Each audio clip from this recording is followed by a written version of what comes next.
it can only get better. Only sin as Zeus family try belo. Ya make iPhone. Ya see ya me go to iPhone now. Ya no me go on car testimony. Nigerians are currently in shock. This boy you are seeing here with Lord Zeus, few months ago, I remember Lord Zeus brought this guy in his platform and people contributed over 3 million naira for kidney transplant for this young man. Now, according to this boy, he said that after that, he went back to his church and his pastor prayed for him and declared words of healing upon him and told him that everything had been settled. Now, he went back to the hospital at Enugu State, where he was supposed to be admitted for the kidney transplant. And after the doctor examined his body, the doctor told him that he did not see anything, that there is no need for the kidney transplant. And according to him, the doctor now gave him medicine for him to be taken to finalize the healing. I want you guys to watch this video and then hear it from his mouth. And because of this now, many people are beginning to argue. Some are saying that the boy should go to another hospital to reconfirm. Some are even saying that the boy was not even suffering from kidney transplant in the first place. That is not. Some say that it is not the prayer of the pastor that got him healed. A lot of things are being said now because of this young guy. Some even say that the hospital he mentioned does not have the equipment, what it takes to carry out kidney transplants.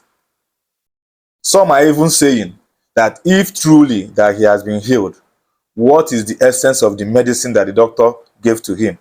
A whole lot of things are being said now. I want you guys to watch this video, hear it from his mouth, and also let me know what you think in the comment section. Thank you. It can only get better. Only sin as Zeus family try belo. Ya make iPhone. Ya see ya me go to iPhone now. Ya no me go on car testimony. I couldn't chat this boy. Oh chisum. Nke kidney problem that day impose to video this boy. Faris they go do 3 million something. I seen here kidney transparent 20 something million. The water go. Fabia just see a belle na word of power ministry. Fabia just see a belle back.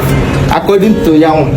Feweje no ogwo so kafu no ogwo. Niger Foundation Hospital.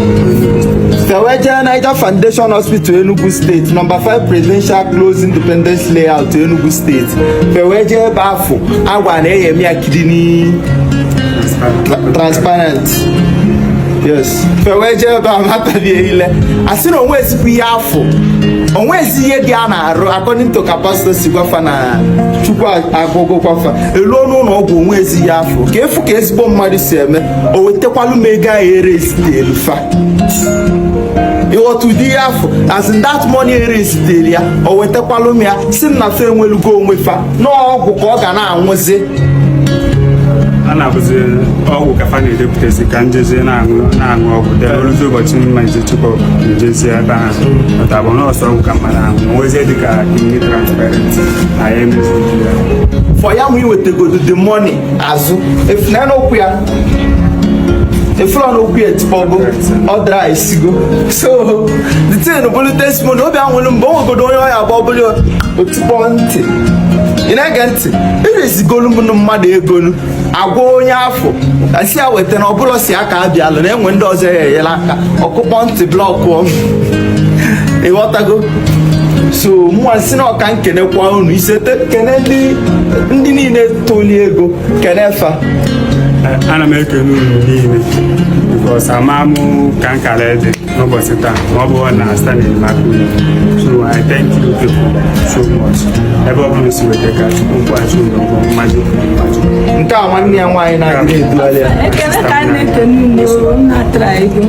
Chineke gozie unu so ifo na nwoke agbachasigo nwere oge bido chụma nwaanyị guy mmadụ go so happy na onwegodo ndị nna azọ ndụ na my platform ife ụdị ụtọ ọ na-atọ m i refund the money back you understand onwe you signify so baalụ ndị Niger Foundation melụ onwekwa ndị ọya bụ ọbụla ya fe insistie na fire eme operation ka final fe ga afara esite. It can only get better. Peace. Onwere iflo na onwelugo onwe ya.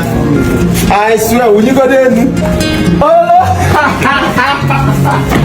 Ga-akọ ụgwọ ebe a na akwụkwọ ijide ịghọtago. So onye sikwa na Chukwu adịrọ, Chukwu dị.